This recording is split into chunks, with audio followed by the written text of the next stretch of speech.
Hello, thanks for joining me. Today, I'm hopefully going to finish up the Ninja 300 project. We've done pretty much all the functional stuff. It's got all the bits and things that are necessary for it to run properly replaced that were ruined by the thieves. And now we're going to work on some of the more cosmetic aspects. These mirrors, this headlight, these non-existent turn signals, the lack of a plate mount. Gonna get some of that stuff buttoned up so that it resembles an actual bike. I've got this big pile of boxes from all four corners of the universe, so I'm gonna dig into those and start throwing stuff at the bike. So what we have here are some bar end mirrors, a new tail tidy with license plate light, a new headlight with mounts, some turn signals, and a coolant tank, actually, because that white plastic coolant tank is absolutely hideous, and I thought this would be much nicer. Comes with some mounting hardware too. How nice. Let's get started with, I suppose, these mirrors. This is my third time buying this particular set of mirrors. I had these on my CX500, and then I put them back on my CX500 when it got stolen, and they got broken off by people dropping the bike. They're a nice wide viewing angle, very good for seeing all behind you, even into the next lane. It's very easy to tell if there's cars without having to necessarily do a shoulder check every time, though I do suggest still doing a shoulder check. The build quality is pretty decent. They look nice and they don't vibrate very much, and I think they'll be a nice addition to this bike, certainly better than whatever's going on here. So let's get the whatever off and throw these guys right on there. I believe this is the right diameter. I suppose I should probably be more sure of that, but let's see what the story is with these. I don't know if these actually are screwed in. There's a whole lot of JB weld here, and it kind of scares me. Yeah, well, that's gross, but hey, at least that came off pretty easily, and I'll put that in the pile over here with all the other trash and a snap-on rattle gun. No real reason for that to be in the trash pile. Let's see here. This is, yeah, that's just all kinds of zip ties. Let's get some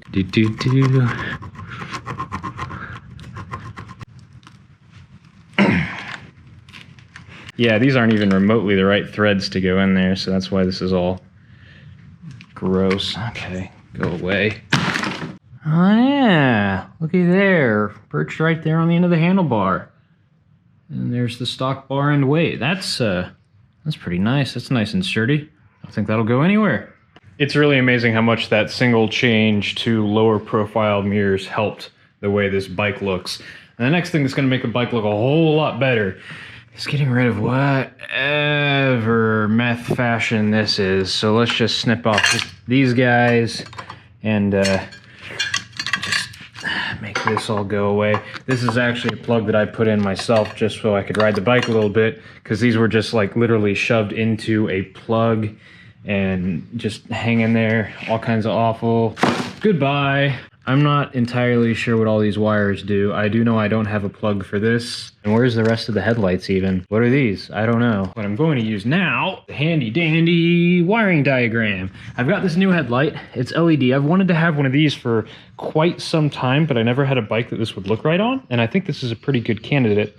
So this is a LED bucket, and it's just got 3 wires going into it for ground, low, and high beam.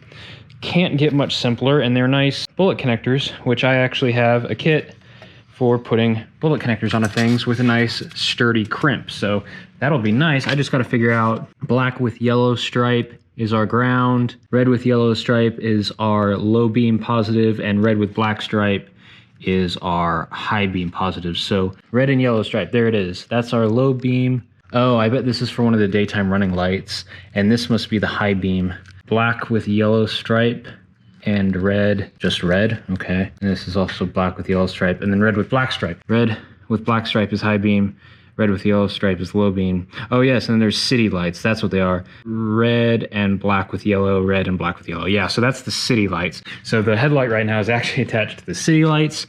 I want it to be headlight low and headlight high, so I'm gonna have to take stuff from both of these. So I'm probably going to end up chopping these plugs off. As much as I hate hacking into a factory wiring harness, this thing's already never going back to stock. It's a cheap bike. Why bother? Might leave this on though. It'll do a nice job of hiding my sins. In an uncharacteristic bout of brilliance, I went ahead and mounted the headlight to the bike because I just know that as I am testing, I will inevitably drop it and crack it. So what we have here is 1, 2, 3 wires that we need. I'm just gonna go ahead and cut these off as close to the plug as possible. Prepare for purist tears. I don't know if purists exist for late model Kawasaki beginners motorcycles, but yeah, there we go. There's my low beam hot, my high beam hot, and I'll use this ground for everything. They all go back to the same place. How about that? We got 3 nice little connections there, all good and ready to go. So let's just go ahead and see what we got. Absolutely nothing.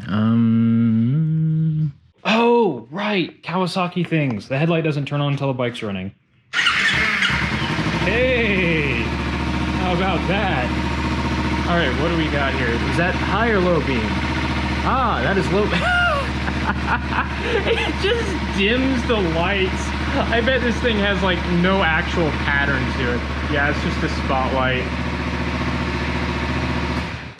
It's just kind of a spotlight next to no cutoff or anything. Not actual projectors, just plastic lenses. Well, it's pretty much just for looks on this bike anyway. I don't intend on riding this at night unless I'm just barely getting home, in which case it's pretty much just for visibility. Also, I'm noticing that like the whole thing is slightly crooked inside the housing. Well, I got it straightened out a little bit and got everything tightened down. So now for the money shot. Nice. Let's go ahead and move on to the turn signals, which means going back to my handy dandy wiring diagram here. Front right, black, yellow, ground, and it looks like green and gray. So that would be this guy here. And I'm guessing there's gonna be a matching one on the other side. Yep, there it is, nice and gray. And then we'll put these on. These are actually switchbacks, but I'm not gonna be utilizing the switchback functionality. We're just gonna hook up whatever it is that makes them blink.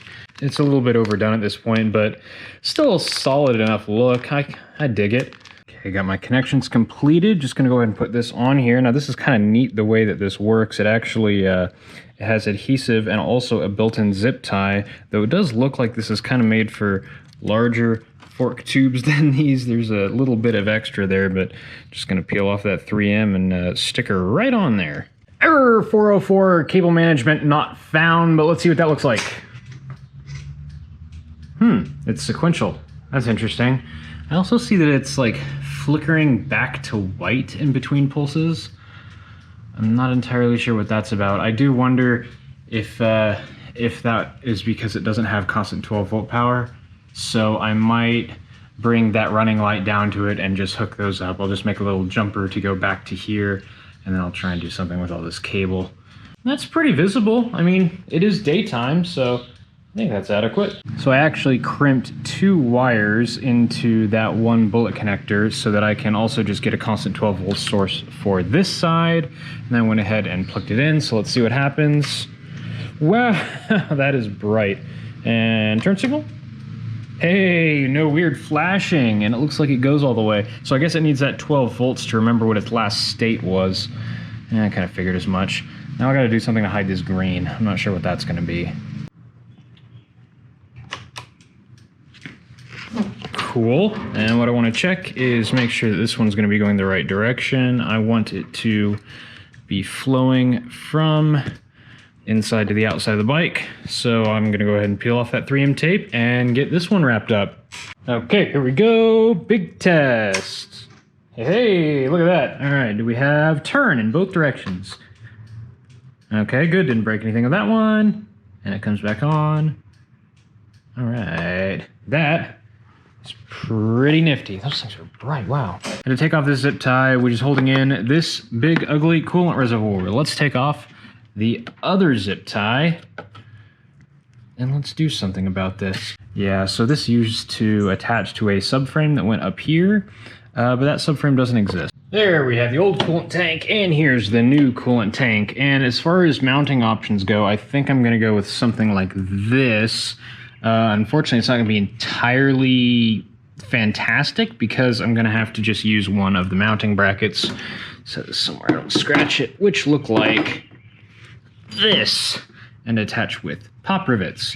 So I'm just going to stick that right there through this plastic fan shroud. There's nothing on the other side there. That's just a void for you to get a wrench to take off this radiator bracket. So I'm just going to stick that guy right there and call it good. Got my pop rivet gun here, which I don't know that I've used in a while.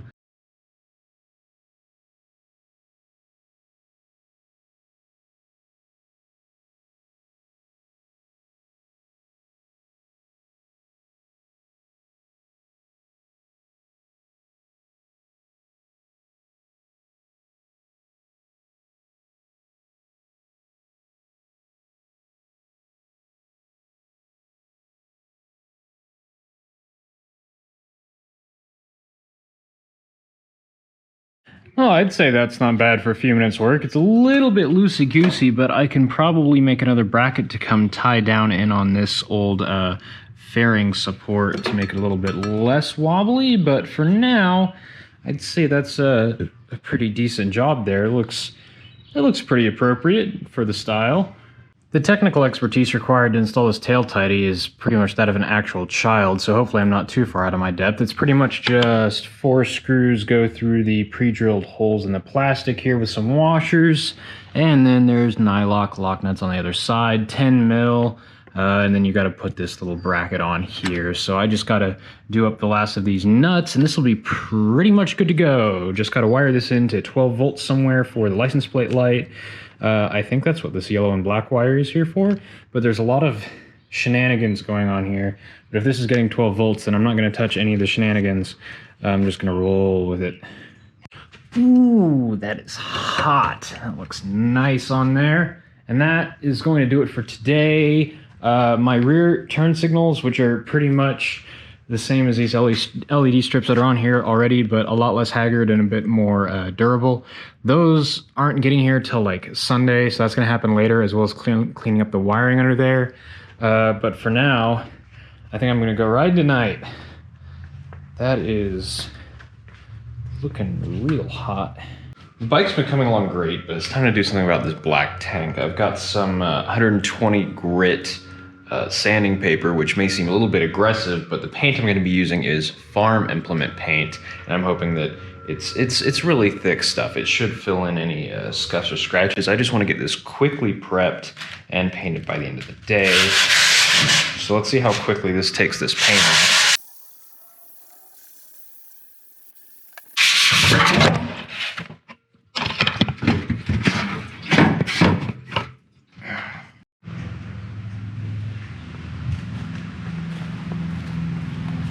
Well, that's often pretty well sanded. Hit it with some 80 grit and some 160 grit for a while just to knock off all the nasty bedliner texture nonsense that was on there. What I'm going to be throwing on here is some Rust-Oleum Farm and Implement. My friends have told me a lot about this paint. They say that it just kind of goes on with minimal prep and gives a decent surface and is super durable. So I decided to see how far I could push that and do pretty much nothing other than sanding and hitting this with a tack cloth. This is Husqvarna Orange, which is kind of amusing on a Kawasaki, but I've always wanted an orange bike, and yeah, high visibility is never a bad thing, so I'm just going to hit this with a few coats, and we'll see what happens.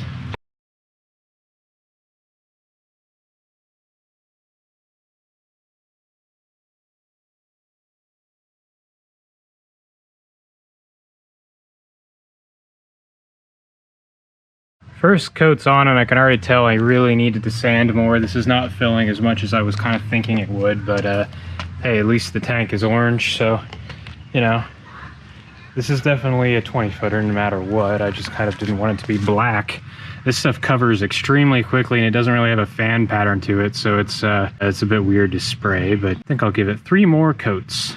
Got 3 coats laid down, and went and mowed the yard, and well, I got it back on the bike, and I really like what I see here. The finish isn't, you know, amazing. It is rattle can without any other real work done to it. It did a decent job filling in the deep scratches from my garbage paint, my garbage prep. Intentionally bad is what I'm going with. I intentionally did the worst prep job ever to sort of see how this paint did, and I'm honestly impressed. If I was to wet sand and buff this, you might actually get a fairly respectable paint job. I would definitely want to fill in this dent here though. Now that that's all good, everything else looks dingy and awful. Oh, it's time to peel.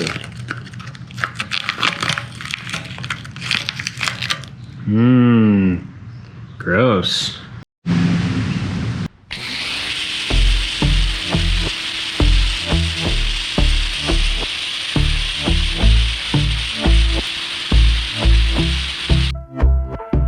And I've been chilling, watching the ocean with you. Baby up with a slow motion crew. And we up in our clouds when people change, but not us. And we just chillin', kicking it, kissed by the sun. Could be soaked to the skin in the monsoon. I know she got the good vibes when seasons change, but we're the same. Even if I lost all my money, the zero runs deep, honey. And I don't need to speak a single word, 'cause you got me holding, holding. Even if my jokes aren't funny, my tongue tied up on it. And I don't need to speak a single word, 'cause you got me holding, holding.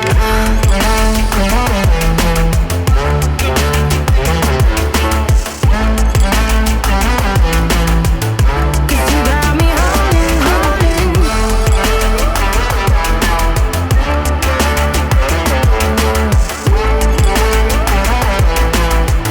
'Cause you got me holding.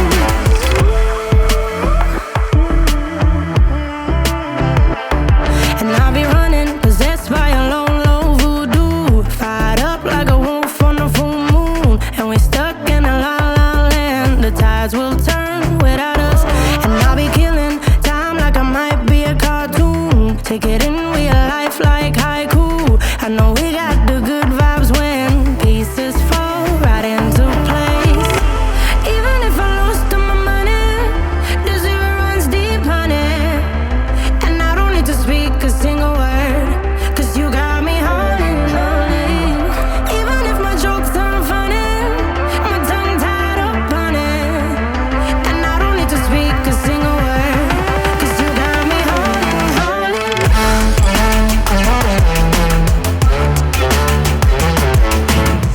Pardon the wind. That pretty much does it for the Ninja 300 Rebuild series. It rides great, it looks pretty darn good in my opinion, and all the major foibles from it being stolen have been remedied. This was a lot of fun, a pretty rewarding project. I'd love to have some more of these that don't require a whole bunch of crazy fab work or expensive, hard to find parts. This was pretty great. I had a lot of fun with this. And I finally have an orange bike, which I've wanted for a long time. So check in next time when I restore a stolen Zamboni. Thanks for watching.